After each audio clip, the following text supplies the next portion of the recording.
Hi, welcome to our wedding. I'm Josh, I'm Mel, and join us as we make a childhood collage. and get to know more about us. We met in Kenridge Hall. We were in the same orientation group, but he forgot.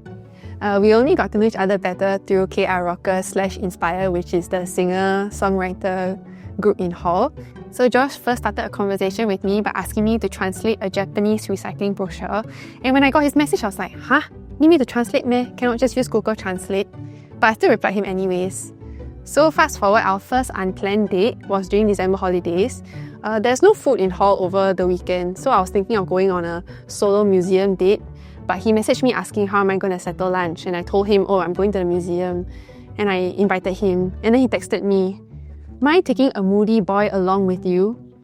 And yeah, he came along. And after a few dates with her, hopefully successful ones, I took her out on a date to Botanic Gardens. And this was the one where I was going to ask her to be my girlfriend officially. I recall being really nervous on the day itself. Finally, I manned up and asked the question, are you going to be my girlfriend? Do you want to be my girlfriend? What threatening? Are you going to be my girlfriend? And then she just said, okay.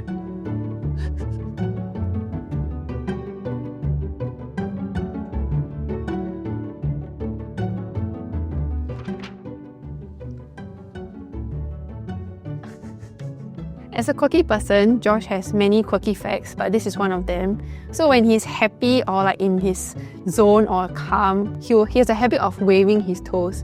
I think waving, not wiggling, because his toes are very inflexible. So his toes will wave like that. This is the big toe, then it's the rest of his toes. It's like that. I don't know if it's a drama thing, but yeah. So Mel has a lot of ways of showing affection, but one of my favorite ways is when she headbutts me. So if I can demonstrate it, it goes like this. I don't sound constipated. It might sound cheesy, but he's everything that I'm not. He's patient, gentle, and accommodating. So for example, he will never really rush anyone even though they're late. And he's the kind of person that would rather take on all the inconveniences by himself if that would mean that it's better for everyone else. She's fearless and she's never afraid to challenge things when circumstances are against her. I'm typically more reserved, so in a way we are balancing each other out. Nowadays, when I feel I need to be harsher, I channel some male energy and I go at it.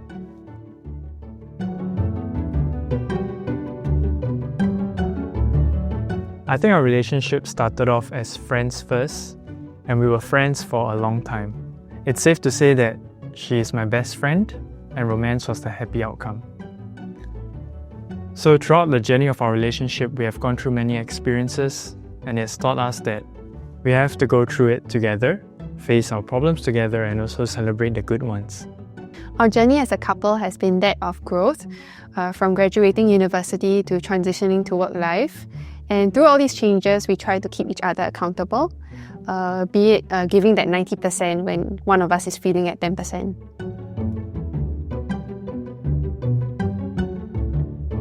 So we're both quite adventurous and sporting people. So some of the special memories that we have together are when we try new things.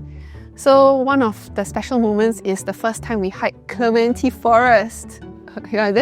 This was how I felt inside.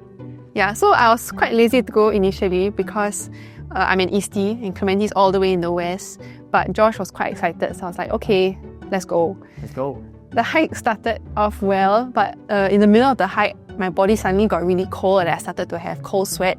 So I was so tired, I just plopped myself down in the mud. I just sat down. And then Josh was low-key panicking because he was wondering, hey, how am I going to bring an ambulance here or helicopter in the middle of the forest? So he was thinking, hey, am I going to have to piggyback Mel all the way out? Yeah, so after I got some energy back, I told Josh to get a sweet from the nearby hikers.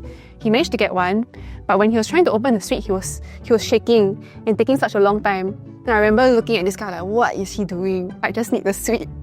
Yeah, so we eventually made it out alive and we laugh about it to this day. So out of the both of us, right, she's the more emotional one. when we go for movies or we experience extreme emotional moments. True. She's always the one tearing up, and then here I am, emotionless, like a stone. So she's always asking me, "Why are you so emotional? I never see you cry. You never cry in front of me." But fast forward recently, one day when we were watching the Thai movie How to Make Millions Before Grandma Dies, right? And then, wow, it got me so much in the feels. I was ugly crying. And she got it all down on camera. It was very embarrassing. And she laughed at me.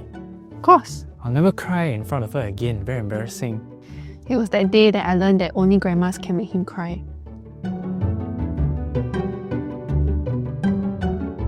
I spontaneously booked my first ever solo trip to go to Japan in October at the start of 2024. So as it got closer to the trip, I would waver between being nervous and excited. And on the days that I felt nervous, I would ask Josh, "Hey, you're not going, man? Like, just jokingly." And he would say, "No lah, it's your first solo trip. Why would I want to gate crash?" Yeah, spoil a party, you know? Why would I do that? Yeah, but I secretly always thought, hey, this would be a good chance for him to propose.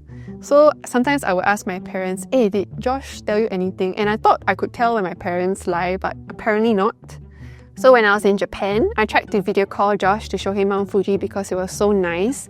But he rejected my call saying that he was in a meeting. And I thought this was very strange because he was working the night before.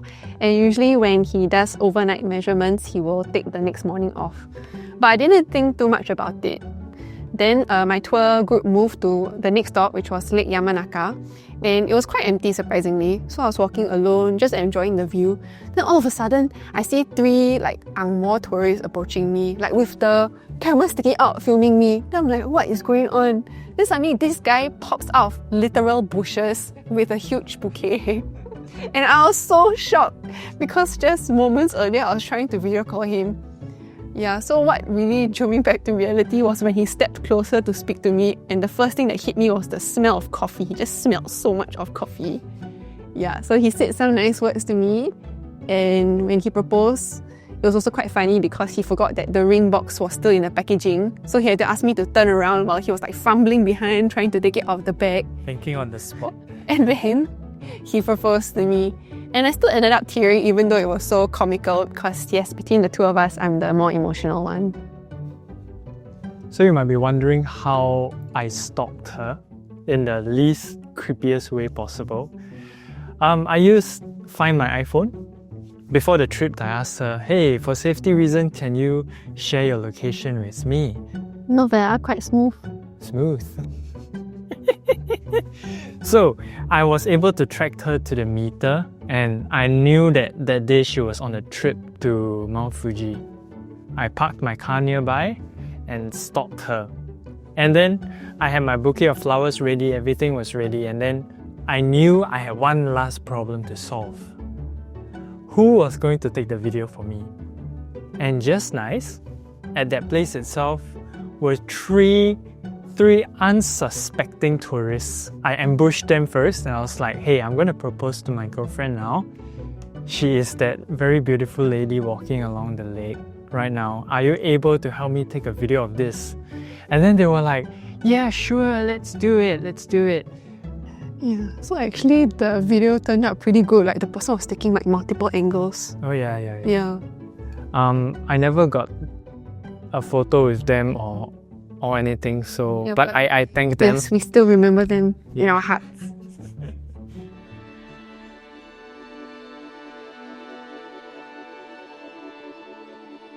To my dearest Jay, I am truly so grateful and blessed to have you in my life.